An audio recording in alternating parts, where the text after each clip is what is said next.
Welcome back, ladies and gentlemen, to Simmy's Weekly News Roundup. I'm your host, SimmyDot, and let's begin with the latest updates from the world of Star Citizen in the last week of July.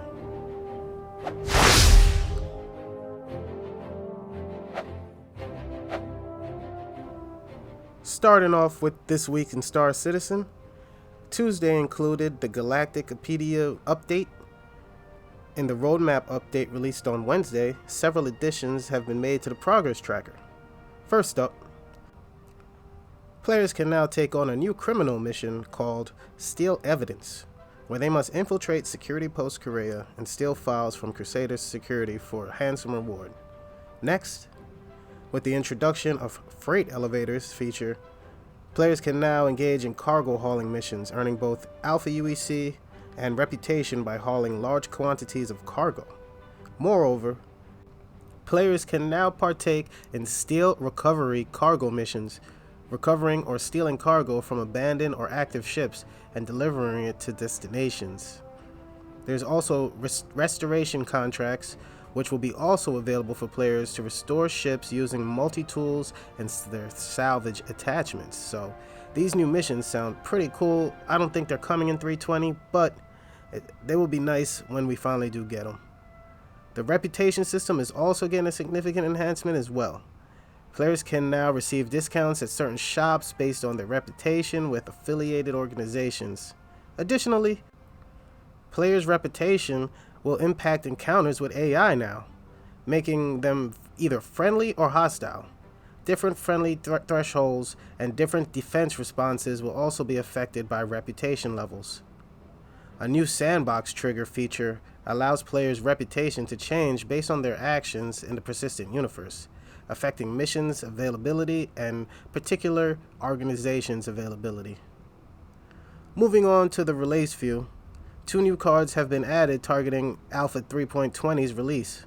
First, physicalized cargo updates will accommodate the release of the Hull C, including automated cargo loading at Leo stations and SCU containers up to 32 sizes. The 32 size SKU container, Second, the Crusader A1 Spirit, a light bomber from Crusader Industries, is being built and balanced and to be implemented in a 3.20.x patch, which is really exciting. So, unfortunately, it won't be the C1. The A1 will be coming first, but it's really great to see that we will see these ships probably before the end of the year, or the year is done. However, there are a couple of more features that need more work before being released to the live servers. The new Crusader platform and the new mission Receive Consignment will remain in the 320 column, but they target a 320.x release due to encountering some issues with the setup. So that's all with the roadmap roundup. Remember to join the discussion on Spectrum and refer to the roadmap companion guide for more details on the Star Citizen public roadmap. Moving on to the sneak peek at an early prototype of the iteration of Salvage on Thursday's Inside Star Citizen. The prototype showcased during the segment is a crucial step forward for gameplay and technology being tested. It allows the developers to bring their visionary ideas to life by making them functional in-game in a game environment. What we saw was raw and an early development, but it already showed immense potential in enhancing the salvage mechanics. At this stage, the focus on breaking apart ships or munching them to retrieve salvage. Currently, the ship disintegrates into small pieces automatically. To achieve this effect, the team is temporarily deleting the ship and spawning in placeholder assets that visually represent the broken parts. Although there is no art to mask the transformation yet, the core mechanics are being established.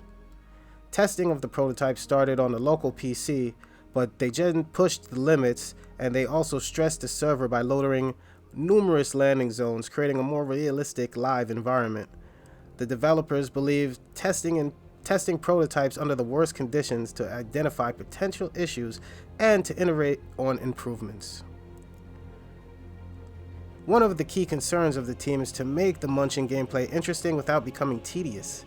They aim to introduce tractor beams to pull pieces towards the player instead of the ship driving and getting into position, adding an interactive element to the salvage process. In addition, The developers want to emphasize a unique gameplay aspect for different salvage ships, such as the Reclaimer's Claw, which will offer a distinct advantage compared to the Vulture Munching approach.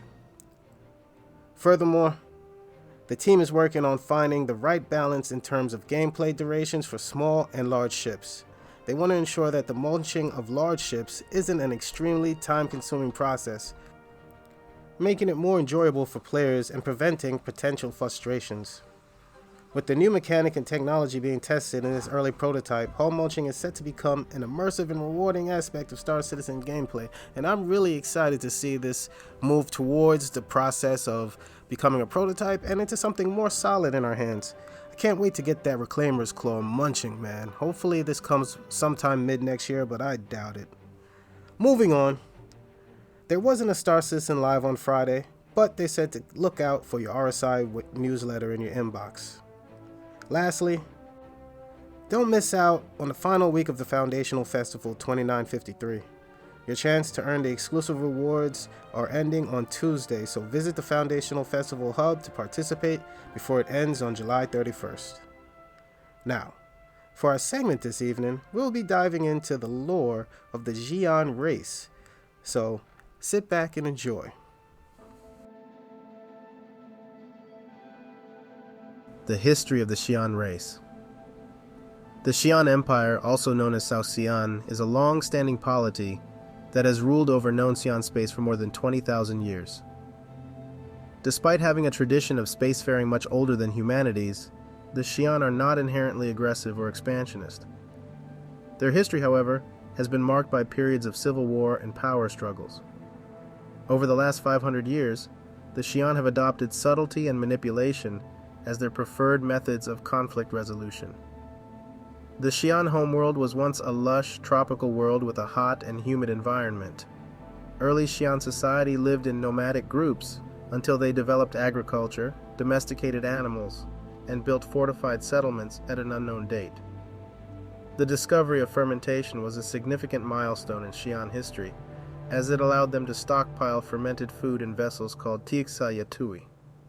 This advancement led to the formation of state-like powers called houses.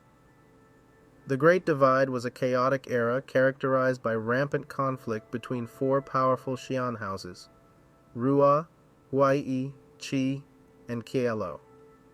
After an incident involving sabotage of weather satellites on Hyoten 3, which resulted in a devastating catastrophe, the Xi'an Empire was formed, and House Rua became the ruling family.